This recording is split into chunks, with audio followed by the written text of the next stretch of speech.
آج ہم زندگی کے ایک بہت بڑے سوال پر بات کرنے والے ہیں کہ آخر ہماری زندگی کا مقصد کیا ہے۔ اس موضوع پر ابو زید ضمیر کی ایک بڑی زبردست گفتگو ہے اور آج ہم اسی کے کچھ خاص نکات کو سمجھنے کی کوشش کریں گے۔ اچھا، ذرا سوچئے، آپ ایک سفر پر نکلیں لیکن آپ کو پتہ ہی نہ ہو کہ جانا کہاں ہے۔ کیسا لگے گا؟ زندگی بھی تو کچھ ایسی ہی ہے نا۔ گفتگو کی شروعات ہی اسی پاورفل انالوجی سے ہوتی ہے کہ بھئی اگر منزل ہی غائب ہے تو پھر راستہ کیسے ملے گا؟ اور یہیں سے بات شروع ہوتی ہے ایک بامقصد اور ایک بے مقصد زندگی کے فرق کی۔ اور یہ کوئی صرف کتابی یا فلسفیانہ بات نہیں ہے، نہیں، اس کا سیدھا سیدھا اثر ہماری روزمرہ کی زندگی پر پڑتا ہے۔ تو دیکھیں فرق کتنا بڑا ہے۔ جس انسان کی زندگی میں کوئی مقصد ہوتا ہے نا، اس کی نظر بالکل اپنی منزل پر ٹکی ہوتی ہے، وہ راستے کی چھوٹی موٹی ڈسٹریکشنز میں نہیں کھوتا۔ لیکن جس کی زندگی کا کوئی مقصد ہی نہیں، وہ بالکل اس مسافر کی طرح ہے جو سفر پر تو نکلا مگر راستے نے کوئی خوبصورت باغ دیکھا اور وہیں کا ہو کر رہ گیا، اپنی اصل منزل ہی بھول گیا۔ تو سوال یہ ہے کہ آخر ہماری منزل ہے کیا؟ ہونی کیا چاہیے؟ اچھا، اس گفتگو میں اس کا بڑا سیدھا اور زبردست جواب دیا گیا ہے۔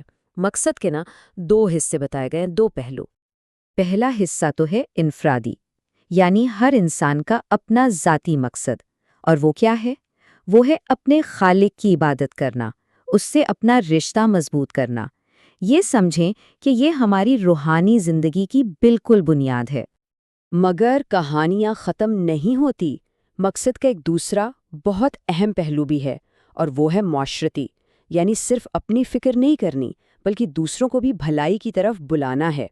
تو اس طرح جو عبادت ہے وہ صرف ایک ذاتی عمل نہیں رہ جاتی بلکہ یہ ایک اجتماعی ذمہ داری بن جاتی ہے۔ اچھا، یہ سب سن کر اکثر ذہن میں ایک خیال آتا ہے، بلکہ ایک بہانہ آتا ہے، بھائی وقت ہی نہیں ہے۔ بہت سنا ہوگا، ہے نا؟ لیکن کیا واقعی وقت کی کمی ہے؟ اسی عام سوچ کو اس گفتگو میں بہت خوبصورتی سے چیلنج کیا گیا ہے۔ دیکھیں، حقیقت تو یہ ہے کہ وقت ایک ایسی چیز ہے جو سب کو برابر ملتی ہے، کیا امیر، کیا غریب، کیا طاقتور، کیا کمزور، سب کے پاس دن میں صرف 24 گھنٹے ہی ہیں۔ یہ ہے اللہ کا انصاف، اس معاملے میں کوئی فرق نہیں رکھا گیا۔ تو پھر مسئلہ کیا ہے؟ اگر وقت کی کمی نہیں تو گڑبڑ کہاں ہے؟ جواب بالکل صاف ہے، ہماری پرائیورٹیز میں، ہماری ترجیحات میں۔ ہم اپنا قیمتی وقت ان کاموں میں ضائع کر دیتے ہیں جو ضروری نہیں ہے، اور پھر جب اصل کام کی باری آتی ہے تو کہتے ہیں وہ وقت ہی ختم ہو گیا۔ تو اب سوال یہ پیدا ہوتا ہے کہ اپنی پرائیورٹیز کو سیٹ کیسے کیا جائے؟ اس کے لیے ایک بڑی پریکٹیکل مثال دی گئی ہے جس سے یہ سمجھنا آسان ہو جاتا ہے کہ زندگی میں ضروری کاموں کے لیے جگہ کیسے بنائی جائے۔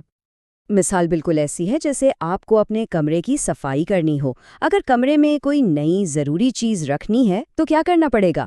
ظاہر ہے پہلے سے جو فالتو سامان، جو کچرا پڑا ہے، اسے نکال کر باہر پھینکنا پڑے گا۔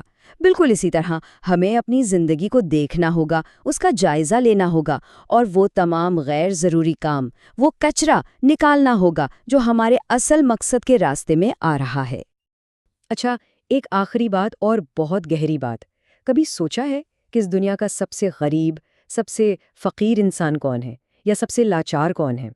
اس گفتگو کا جو اختتام ہے وہ امیری اور غریبی کے ہمارے پورے کانسیپٹ کو ہی ہلا کر رکھ دیتا ہے۔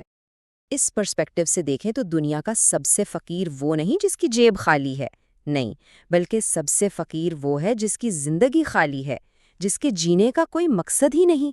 ذرا سوچئے کتنی بڑی بات ہے یہ۔ اور اس سے بھی زیادہ لاچار، اس سے بھی بے بس انسان کون ہے؟ وہ جسے اپنا مقصد معلوم تو ہے، اسے پتہ ہے کہ اسے کیا کرنا ہے، لیکن وہ کرتا کچھ نہیں، بس ہاتھ پر ہاتھ دھرے بیٹھا ہے۔ یہ واقعی ایک ایسی حالت ہے جس سے ہم سب کو اللہ کی پناہ مانگنی چاہیے۔